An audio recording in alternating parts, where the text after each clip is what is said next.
So here we are at the control panel, which is at the entry location to the motor coach. We try and keep everything in one location. Another upgraded option in this coach is it's got radiant heat in the floors, which is this device, so that when you get out of bed or you're walking on there with bare feet or socks, it's nice and warm. Nothing worse than having cold tiles on your feet.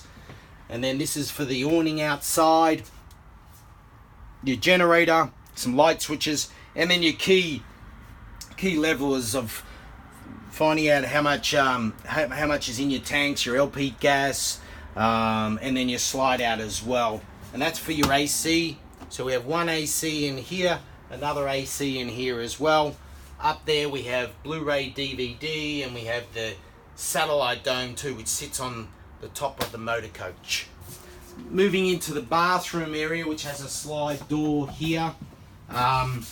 It's a self-contained bathroom with storage area.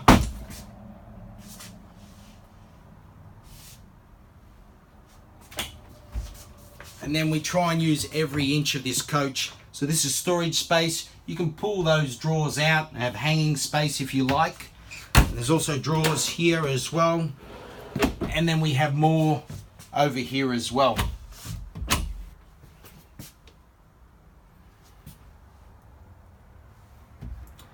And then obviously it's important to have a good sized shower. It's very tall, got a skylight up above too, and it's got good water capacity because we've got 150 gallons of fresh water capacity. And then most importantly, here is the ladder for the bunk I mentioned.